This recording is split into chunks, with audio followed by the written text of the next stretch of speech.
শীতের জমাটি ঠান্ডায় নাকি নলেন গুড়ের গন্ধ আলাদা মাত্রা এনে দেয়। গুড় চেখে স্বাদের ফারাক বুঝতে পারেন সমঝদারেরা। তাদের নজর উত্তরতেই খামতি রাখছেন না গুড়ের কারবারিরা।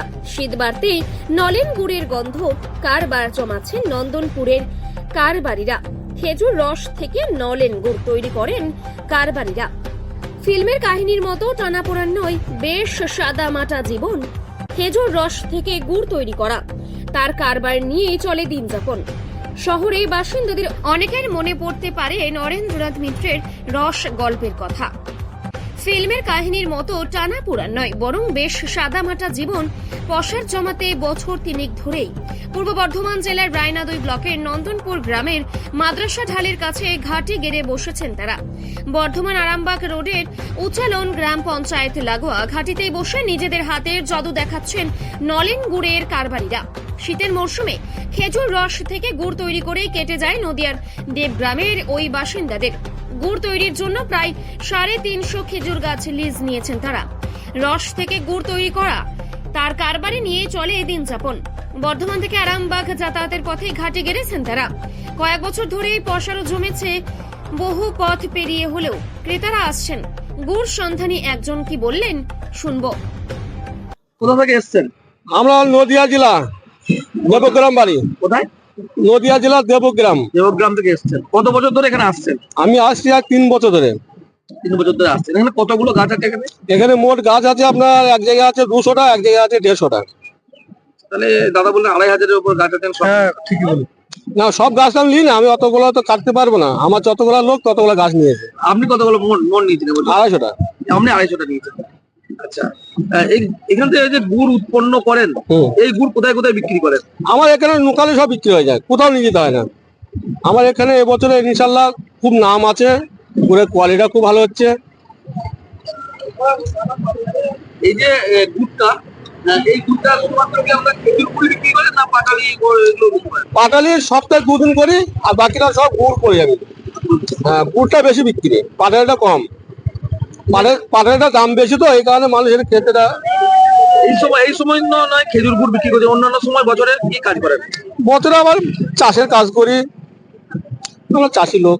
আর অন্য সময় চাষের কাজ করেন? হ্যাঁ, বাকি সময়টাই খেজুর গুড়। ক মাস থাকেন এখানে আপনারা? 4 মাস। 4 মাস। এই যে এখানে এত টাকা দিয়ে গাছগুলো কত টাকা ডাক নিয়েছেন?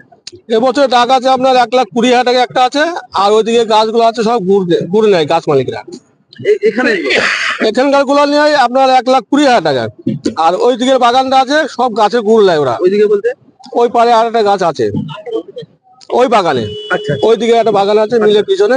আচ্ছা, ওইটা আলাদা। ওটা আলাদা, ওরা চাষিরা গুড় খেলায়। আচ্ছা, গুড় খেয়ে নেয়। এরপরে কি লাভের মুখ দেখেন? লাভ 5 জনকে দিয়ে যে করা হয় সেগুলা হয়, কিছু বাকি। আপনাদের তো রাজ্য সরকার কোনোভাবে সহযোগিতা করে না? না না, সব তো বদনাম হয়ে গেছে যে খেজুর গুড় আর অরিজিনাল কেউ পাচ্ছে না, এই কারণে বদনাম।